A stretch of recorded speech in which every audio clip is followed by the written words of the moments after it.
하나님 말씀을 같이 보시겠습니다. 신약성경 로마서 1장 25절에서 27절까지 말씀이 되겠습니다. 로마서 1장 25절에서 27절 말씀 제가 읽어드리겠습니다. 이는 그들이 하나님의 진리를 거짓 것으로 바꾸어 피조물을 조물주보다 더 경배하고 섬김이라. 주는 곧 영원히 찬송할 이시로다. 아멘. 이 때문에 하나님께서 그들을 부끄러운 욕심에 내버려 두셨으니 곧 그들의 여자들도 순리대로 쓸 것을 바꾸어 영리로 쓰며 그와 같이 남자들도 순리대로 여자 쓰기를 버리고 서로 향하여 음욕이 부릴 듯하며 남자가 남자와 더불어 부끄러운 일을 행하여 그들의 그릇됨에 상당한 보응을 그들 자신이 받았느니라. 아멘. 언제부턴가 우리나라에도 동성애 바람이 불기 시작했습니다. 이제는 동성애에 대한 국민적 정서가 차츰 이해되고 수용하는 분위기 쪽으로 흘러가고 있는 것 같습니다. 게다가 어떤 언론에서는 아예 동성애를 선동적으로 보도하기도 합니다. 심지어는 동성애를 주제로 한 드라마까지 상영하고 있습니다. 과거에는 유럽이나 미국 등지에서 동성애를 금지시켜 왔지만은 지금은 유럽과 미국에서도 동성애가 인권이라고 하는 명분을 앞세워서 동성애 금지와 처벌법을 폐기시켜버렸어요. 더구나 동성애자들을 처벌하는 사람들에게 벌을 주는 차별금지법을 입법화해서 동성애에 대해서 비난하거나 잘못되었다라고 말하는 사람들이 오히려 처벌을 받고 있습니다. 올해도 우리나라에 계속해서 동성애 퀴어 축제가 서울시청 광장에서 열리고 있습니다. 이에 대한 반대 집회로 한국교회가 연합으로 6월 11일 오후 2시 같은 시간입니다. 서울 대한문 광장에서 연합기도회와 국민대회로 모이려고 합니다. 가정의 달인 5월 마지막 주일 가정 성결 주일로 지키면서 동성애 반대에 대한 설교를 해달라고 서울광장 동성애 반대 국민대회 준비위원회에서 각 교회의 일간지인 국민일보와 또 SNS를 통하여 요청하고 있습니다. 여러분, 오늘날 우리 가정을 생각해 보면은 가정이 파괴되고 깨어지는 요인들이 많이 있습니다. 그 가운데에 동성애가 입법화되고 동성애를 강하게 주장하는 그러한 사람들에게 의해서 정당한 것처럼 인식되어 간다면은 이 또한 가정을 망가뜨리는 그러한 큰 요인이 될 수 있습니다. 요즘 젊은이들 보면은 결혼을 안 하려고 그래요. 결혼을 안 하는 것도 문제입니다. 또 결혼을 해도 자녀를 낳지 않으려고 그래요. 그것도 문제예요. 자, 그런데 아들이 남자를 데리고 와서 며느리라고 소개하고 딸이 여자를 데리고 와서 사위라고 소개한다면은 그 가정은 더 큰 문제 아니겠습니까? 물론 세상 사람들을 탓하기 전에 우리 그리스도인들의 의식은 어떠한가를 생각해 봐야 되겠습니다. 일반 대학이 아니라 신학대학에서는 공식적으로 인정되지는 않았지만은 엄연히 동성애 동아리를 형성하고 있어요. 그리고 또 학교 내에서 다큐 형식으로 되어진 동성애 영화를 상영하려고 했다가 반대가 심하자 그리고 상영을 불가하는 것이 아니라 오히려 그 상영 장소를 학생회관으로 옮겨서 학생회관에서 진행을 한다. 그러니까 왜 학교에서 그것을 하게 하느냐라고 반발하니까는 학생회관은 학생의 자치적인 그러한 그 장소이기 때문에 학교에서 타치할 수가 없다. 이러한 답변을 내놓고, 그래서 거기에 그 동성애를 옹호하는 그러한 교수들과 학생들 한 50명이 모여서 그 영화를 상영하는 영화 시사회를 가졌다고 합니다.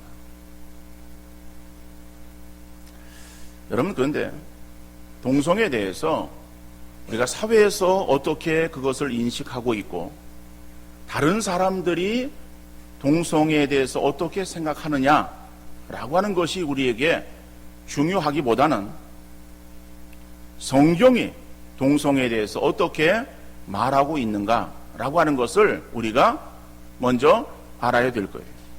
그래서 다른 사람들이 어떻게 이야기를 하던 성경에서 말하고 있는 그 내용들을 우리는 취해야 될 것이고, 그것을 따라야 될 줄로 믿습니다. 많은 사람들이 그렇게 행하기 때문에 대세가 그렇다라고 해서 대세에 따라서 움직이는 그러한 우리의 모습이 아니라, 우리의 어떤 가치 기준의 중심은 성경이 되어야 됩니다. 성경이 우리에게 무엇을 말하고 있는가?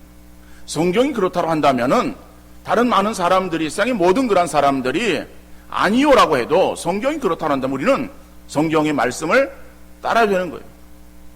성경이 우리에게 있어서 아니라고 말한다면은 세상 사람들이 다 그렇다고 할지라도 우리는 아니라고 하는, 노라고 하는 그러한 소리에 우리가 목소리를 내야 될 줄로 믿습니다. 그래서 성경이 우리에게 무엇을 어떻게 말하고 있는가라고 하는 것을 우리가 한번 생각해 보는 것이 필요할 것입니다. 그래서 오늘 본문은 이 동성애에 대해서 어떻게 말하고 있는가. 이 본문은 첫째로 동성애는 범죄의 결과로 나타난 죄악으로 말하고 있습니다. 오늘 본문 26절 말씀입니다. 이 때문에 하나님께서 그들을 부끄러운 욕심에 내버려 두셨으니 곧 그들의 여자들도 순리대로 쓸 것을 바꾸어 영리로 쓰며, 이렇게 되어 있어요. 자, 그런데 이 본문을 표준 세번역 성경에 보니까는 이런 까닭에 하나님께서는 사람들을 부끄러운 정욕에 내버려 두셨습니다. 여자들은 남자와의 바른 관계를 바르지 못한 관계로 바꾸고, 라고 그 부분을 번역하고 있습니다. 근데 현대인의 성경에서는 어떻게 이 부분을 번역하고 있는가 하면은, 이것 때문에 하나님께서는 그들을 부끄러운 정욕대로 살게 버려 두셨습니다. 그래서 여자들까지도 정상적인 성생활을 버리고 변태적인 짓을 즐기며, 이렇게 현대인의 성경에서는 번역이 되어지고 있습니다. 자, 26절의 이 말씀을 우리가 보면은요, 이 말씀의 26절 초두에 이 때문에 라고 말하고 있어요. 근데 이 때문에 라고 하는 그러한 이 말씀은 표준 세번역 성경에서는 이런 까닭에, 현대인의 성경에서는 이 때문에, 이렇게 해서 그 말이 똑같이 번역되지는 않았지만은, 그러나 그 내용의 의미는 우리가 같은 거예요. 그죠?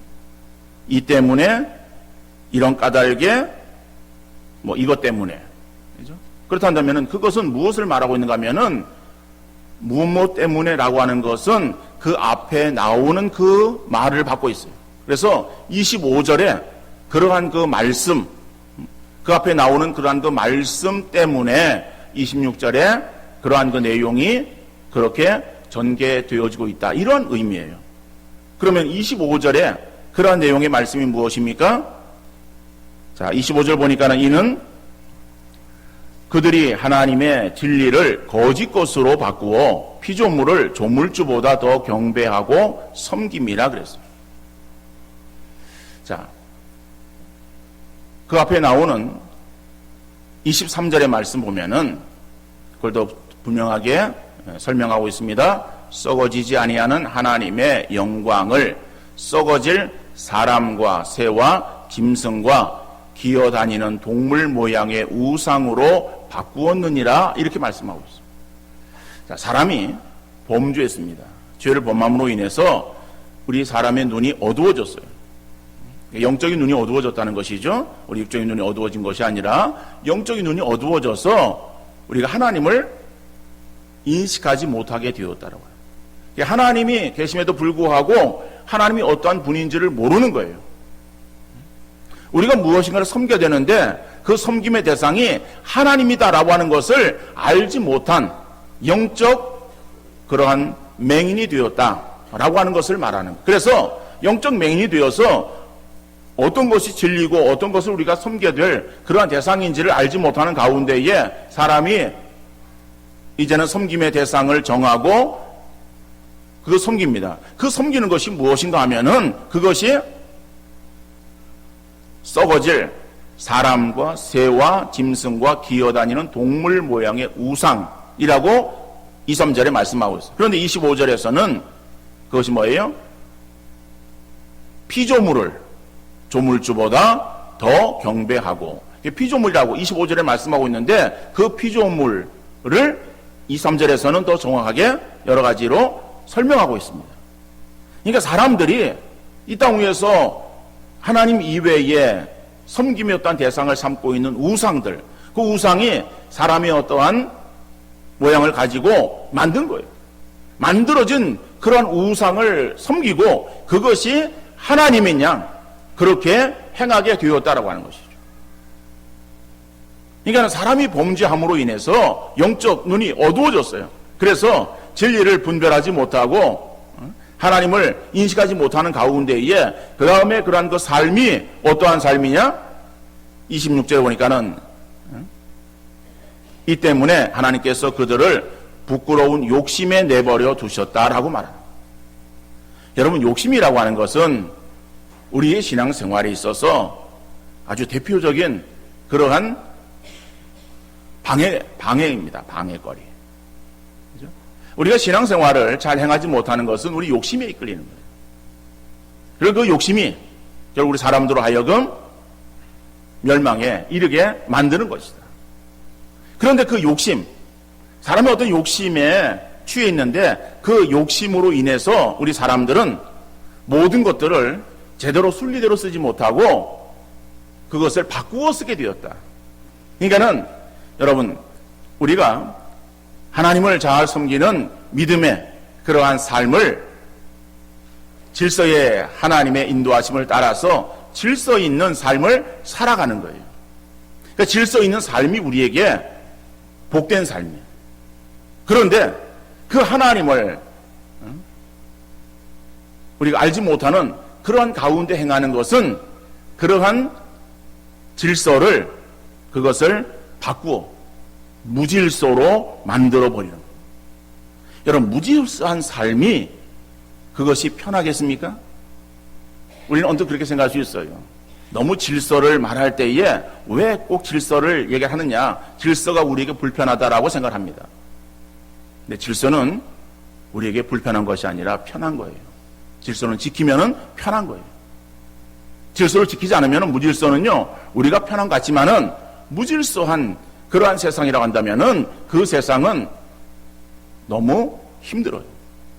우리가 차를 가지고 운전을 합니다. 차가 너무 많아요.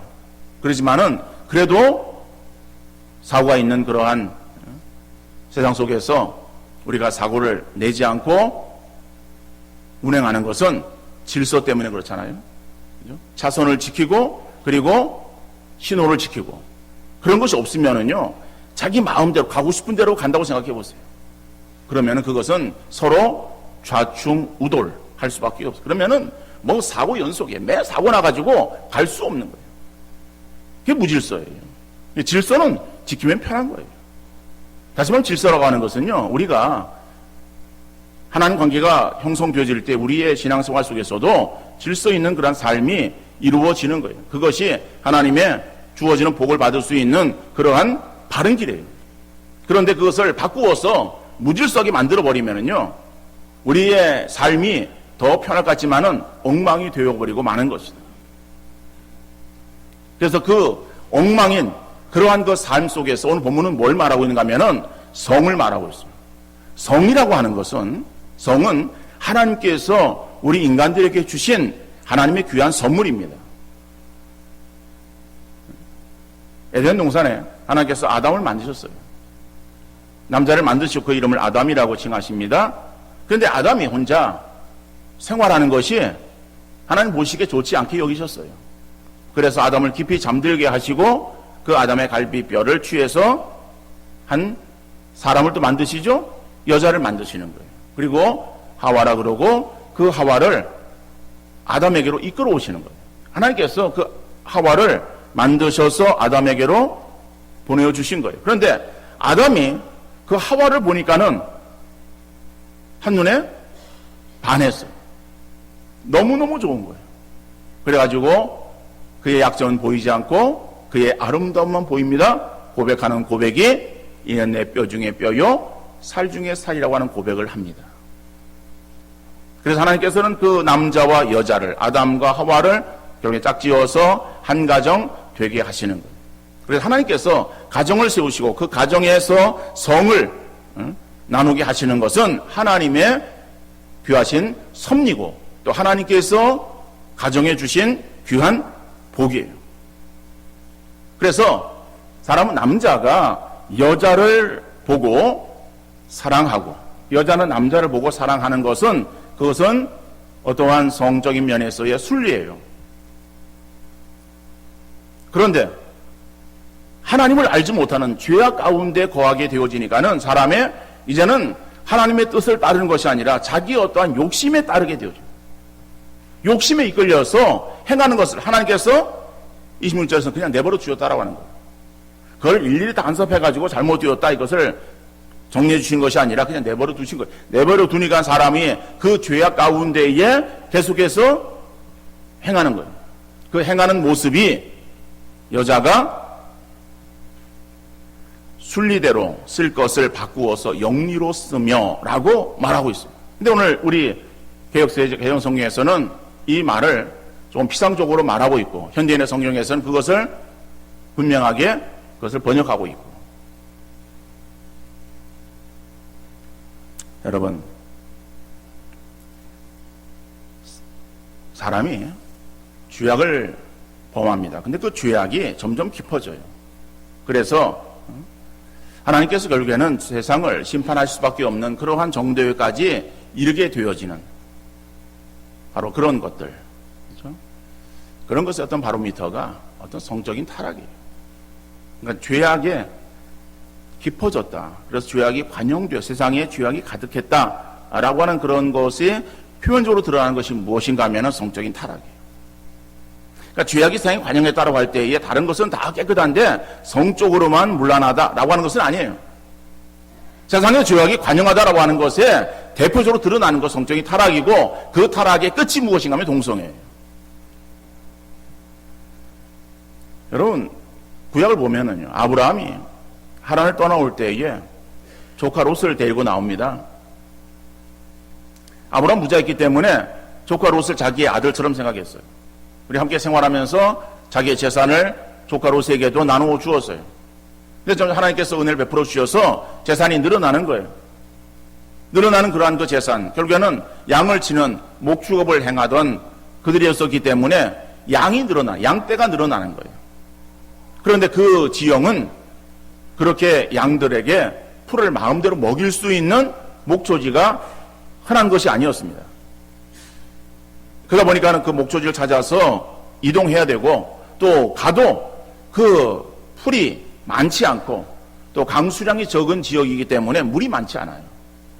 적은 풀과 물로 인해서 양들을 먹여야 되는데 목자들은 자기가 맡고 있는 그러한 양들에게 더 많이 먹이려고 하다 보면은 서로 목자 간에 다툼이 일어날 거예요. 그런데 그 목자가 지금 아브라함의 목자도 있고 롯의 목자도 있어요. 그러니까 그 목자 간의 다툼이 결국에는 이 아브라함과 롯의 싸움으로 번질 것을 아브라함은 염려했어요. 그래서 아브라함이 먼저 롯에게 제안을 하죠. 내가 먼저 선택하라. 우리가 함께 이렇게 지금 거주할 수 없는 정도의 그러한 큰 양떼를 가지고 있으니까는 우리가 이제는 좀 나누어서 그래서 각자의 길을 가도 살만하지 않겠느냐. 그러니까 네가 먼저 선택하라. 선택권을 줍니다. 그때에 이 롯이 눈을 들어서 요단들을 바라보는 거예요. 요단들을 바라보니까는 그 요단들이 아주 비옥했습니다. 물이 많았어요. 물이 많으면은 자주 풀이 많은 거예요. 그래서 그쪽을 선택하고 나갑니다. 아브라함은 그 반대편으로 떠납니다. 자, 그러면 롯이 들어간 그 요단들, 거기에는 소돔과 고모라가 있었어요. 경제가 부흥되어지면은 따라오는 것이 무엇인가면은 죄악의 만연함이에요. 타락의 길을 걷게 되어지는 거예요. 그래서 그 소돔성이 하나님의 결국 심판을 받을 수밖에 없게 되었어요. 하나님께서는 아브라함 생각하사 롯을 거기서 건져내시기로 작정하십니다. 그래서 롯의 가정에 천사를 보내죠. 자, 천사를 보내어서 그 롯의 가정을 이제 구원하시는데 그 들어가는 두 명의 천사가 있어요. 자, 그 사람은 사람의 모습으로 이 땅에 온 그러한 하나님의 천사입니다. 사람들 보기에는 사람의 모습이에요. 남자예요. 다시 말하면 남자 둘이 롯의 가정에 들어가는 거예요. 들어가는 것을 동네 사람이 보았어요. 그 동네 사람이 보고 그리고 와서 롯에게 요구합니다. 요구하는 내용이 창세기 19장 5절에 보니까는 롯을 부르고 그에게 이르되 오늘 밤에 네게 온 사람들이 어디 있느냐 이끌어내라 우리가 그들을 상관하리라 라고 말하는 거예요. 여기서 상관하겠다라고 하는 말은 남자들이 남자를 향하여 성적 행위를 하겠다라고 하는 말이에요. 다시 말하면 소돔성의 동성애가 만연되었음을 말하고 있습니다. 이것은 은밀하게 행하는 것이 아니에요. 몰래 사람들 눈을 피해서 몰래 은밀하게 행하는 것이 아니라 대놓고 롯의 집에 와서 사람들이 요구하는 거예요. 야, 네 집에 들어온 그 두 남자 우리에게 달라 라고 말하는 거예요. 그리고 우리가 그들과 상관하리라. 여러분, 이 소돔성의 이러한 그 이 모습을 우리가 한번 생각해 볼 때에 그 성이 얼마나 성적으로 타락되었는가라고 하는 것을 우리가 알 수 있지 않겠습니까? 결국 하나님께서는 소돔성을 그냥 내버려 두지 아니하시고 그 성을 유황불로 심판하시는 거예요. 그러니까 하나님의 심판을 받을 수밖에 없는 죄악의 관영함, 그 대표적으로 나타나는 것이 성적 타락이고 그 가운데 동성애인 것을 우리가 알 수 있습니다. 여러분, 노아 시대도 마찬가지예요. 노아 시대에 하나님께서 물로 심판하십니다. 창세기에 보면은 그 노아 시대, 노아의 때를 어떻게 말하고 있는가 하면 죄악이 세상에 관영해서 사람들이 생각하는 것이 다 악하다라고 이렇게 말하고 있어요. 그러니까는 세상에 죄악이 관영했어요. 가득해가지고 그래서 하나님께서 세상을 보시면서 결국 물로 심판하실 수밖에 없는 그러한 정도에 이르게 되었다라고 하는 것을 말하고 있어요. 그런데 그 부분을 예수께서 어떻게 말씀하시는가 하면은 마태복음 24장 37절로 39절에 보면은 노아의 때와 같이 인자의 임함도 그러하리라. 홍수전에 노아가 방주에 가던 날까지 사람들이 먹고 마시고 장가들고 시집가고 있으면서 홍수가 나서 그들을 다 멸하기까지 깨닫지 못하였으니 인자의 임함도 이와 같으라 그랬습니다. 근데 예수님께서는 사람들이 먹고 마시고 시집가고 장가가고 라고 하는 말로 말씀하고 있어요. 그러면은 먹고 마시고 시집가고 장가가는 것이 잘못되어진 것인가? 그것은 아닙니다. 자, 이것은 예수님께서 마지막 때 인자의 오심에 그 재림 때에 그 세상의 그 모습을 말씀하시면서 노아의 때와 같다. 근데 노아의 때에 사람들이 먹고 마시고 시가고 장가가고라고 하는 것은 그저 먹고 마시는 그러한 어떤 세상의 쾌락에 취해 있었고, 그리고 시가고 장가가는 그런 어떤 성적인 어떠한 그러한 그 일들에 물란되어진 그러한 그 세상. 그래 하나님께서 그 죄악을 보시고 노아의 때에 물로 심판할 수밖에 없는 그러한 그 마지막 때의 모습처럼 인자의 임함도 마지막 때가 그러하리라고 말씀하는 거예요. 그러니까 말세지마를 당하고 있는 오늘 우리들의 시대를 우리가 분별해 볼 때에 이것이 그냥 자연적인 어떠한 현상이 아니라 이것이 하나님의 진노를 결국에는 초래하는 그러한 어떠한 단초가 되어진다라고 하는 것을 우리가 생각하면서 이것을 우리가 금해야 된다라고 하는 거예요. 그러면 동성애자들 우리가 어떻게 돼야 되는가? 동성애 옹호자들은 두 가지를 주장을 합니다. 한 가지는 동성애는 유전이고 선천적인 것이며 치유가 불가능하므로 그들을 인정해 주어야 된다라고 하는 거예요. 두 번째로는 동성애자들을 차별하면 안 된다라고 하는 거예요. 두 가지의 그러한 주장이 다 맞는가 하면 아니에요. 물론 그들 우리가 차별해서는 안 됩니다. 그러니까 그들을 차별해서 아유 저 사람들은 우리가 상종해서는 안 될 사람 그렇게 차별하고 그들을 이렇게 멀리하고 그들과 구별하는 그런 것이 아니라 그들을 긍휼히 여기고 도와줘서 그 동성애에서 벗어나야 되어지기 때문에 그들을 멀리 차별해서는 안 된다라고 해요. 그런 것은 맞아요. 그러니까 차별하면 안 돼요. 그러지만은 동성애를 아무런 윤리적인 문제가 없는 정상이라고 하는 것은 잘못되어진 거예요. 동성애를 윤리적인 문제가 없는 어떠한 성별이나 장애나 피부색 등과 함께 동일한 수준의 차별 금지를 적용하는 것은 법리상 맞지 않다라고 하는 거예요. 여러분 차별 금지법이 있습니다. 그 차별 금지법은 우리 기독교에서도 적극적으로 그것을 찬성해야 됩니다. 왜 그런가 하면은 우리가 살아가는 세상 속에서 사람들이 차별되어서는 안 돼요. 약한 자라고 소수자라고 차별해서는 안 됩니다. 그것이 어떠한 성별, 뭐 예를 들어서 여자, 그죠? 여성이라 그래가지고 차별해서는 안 돼요. 나보다 힘이 약한 어린 아이들 해가지고 그들을 차별하거나 함부로 해서는 안 돼요. 인종이 그렇습니다. 우리와 색깔이 다르다라고 그리고 또 뭐 외국인이라 그래가지고 우리가 그들을 차별해서는 안 돼요.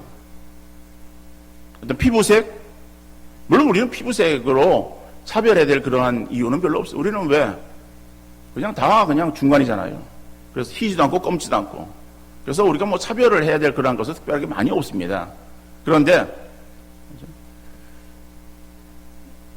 하얀 그러한 사람들은 이 검은 피부의 사람들에 대해서 굉장히 차별을 해요. 우리가 그런 마음들을 가지면 안 된다라고 하는 것이죠. 어떤 장애가 있다. 그러면 장애를 가지고 태어난 그러한 사람들 자기의 잘못이에요? 자기가 그렇게 장애를 입으려고 해서 입은 사람이에요? 아니면 후천적인 그런 그 상황 속에서의 입혀진 그런 장애들. 그 장애라 그래가지고 우리가 그들을 차별해서 되겠습니까? 아니에요.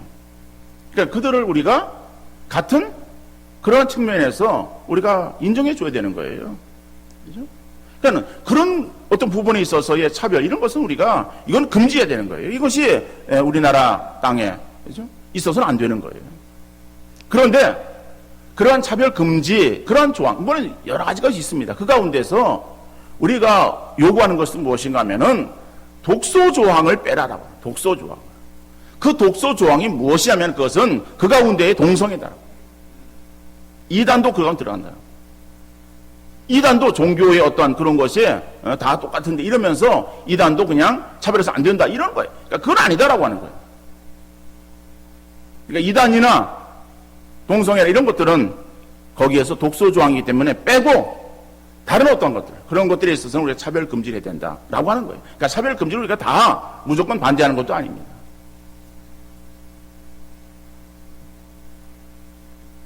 우리가 왜 그 동성애를 그렇게 차별을 해야 되느냐? 그러니까 동성애자를 차별하는 것이 아니라 동성애가 그것은 우리가 차별해야 된다라고 하는 것이에요. 왜냐하면 그것은 성경에서 금하고 있기 때문에. 레위기서에 보면은 너는 여자와 동침함 같이 남자와 동침하지 말라. 이는 가증한 일. 그러니까 여러분 이 동성애라고 하는 것이 오늘날의 문제만은 아닙니다. 아까 소돔과 고모라의 이야기를 했습니다마는 그 소돔성에도 그렇게 동성애가 만연되었어요. 만연되어진 그 사회가 하나님의 심판을 받을 수밖에 없는 것이고, 노아 시대도 분명 직접적으로 어떠한 동성이 있었다라고 하는 것을 성경에 말하고 있지는 않지만은 어떤 성적인 타락들, 역사를 통해서 볼 때도 로마의 멸망도 어떤 성적인 타락, 오늘 본문이 말하고 있는 것은 바울이 로마 교회에 보낸 편지예요. 보낸 편지 가운데서 이 내용을 언급하고 있는 것은 그 당시에 로마 그 사회에 이런 동성애가 만연되어 있음을 말하고 있는 거예요. 그리고 로마의 멸망도 어떤 성적인 타락이고 가정의 파괴고 이런 것을 역사가들은 말하고 있습니다. 오늘 마지막을 살아가고 있는 오늘 우리 현대에 있어서도 점점 이러한 성적인 타락이 극심해져 가고 그 가운데 동성애가 더 드러나고 그것을 우리가 인정하고 그래서 그것이 마치 정당한 것처럼 그것이 아름다운 어떤 사랑인 것처럼 그렇게 미화시키는 일들을 행한다고 할 때에 그럴 때에 이 사회는 더 심한 그러한 그 죄악으로 떨어질 수밖에 없는 것이다. 사람들은 소수자를 약자라고 생각합니다. 물론 다수에 밀리는 소수는 약하지만 무조건 소수자를 특별 대우해야 된다라고 하는 것은 그것은 아니에요. 물론 그들이 약해서 억울함을 당하면 당연히 보호받아야 되는 거예요. 그러나 동성애자들에 대해서 사회는 그들의 인권을 억압하거나 짓누르지 않습니다. 여러분 오늘 사회가 동성애자들에 대해서 인권을 우리가 무시하고 그들의 인권을 억누릅니까? 그러잖아요. 동성애자들도 그들이 자기가 동성애자라고 하는 것을 커밍아웃하고 나서 그 다음에 떳떳하게 사회생활을 해요. 우리가 그들에 대해서 무슨 인권을 억압하잖아요. 근데 오히려 동성애를 옹호하는 사람들이나 젊은 사람들 중에 동성애자 인권을 옹호해야 된다라고 하는 그러한 명분 하에 오히려 다수의 인권을 무시하고 다수의 인권에 대해서는 오히려 그것을 억압하는 그러한 상황에 이르게 되어지고 있어요. 그래서 이것이 입법화 되어지면은 그러면은 동성애에 대해서 우리가 말을 할 수 없게 되어지는 거예요.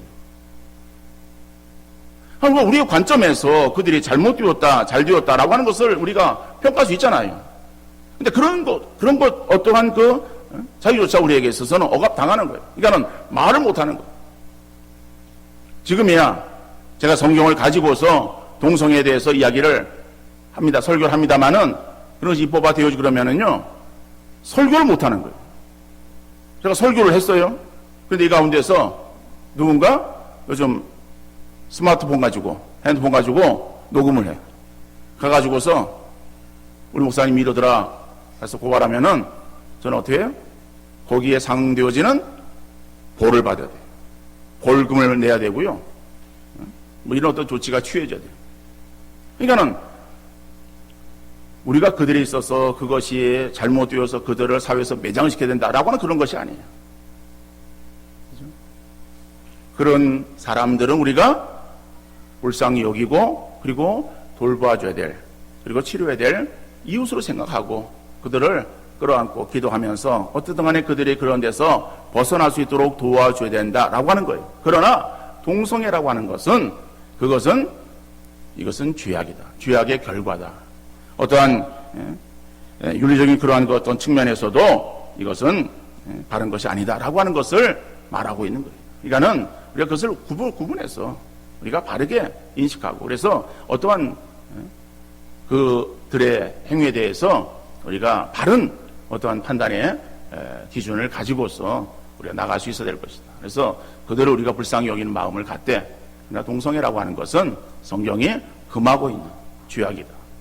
그런 것들이 합법화 되어지지 않도록 우리가 이 나라를 위해서 더 기도하는 그러한 일들을 이루어낼 것이고 결국에 그렇게 기도하는 것은 결국에 우리의 가정을 지키고 결국에는 우리 나라를 보호하는 그러한 길임을 우리가 믿고 또 이 일들에 관심을 가지고 기도하는 우리 모든 성도님들 되어질 수 있기를 주님 이름으로 축원합니다.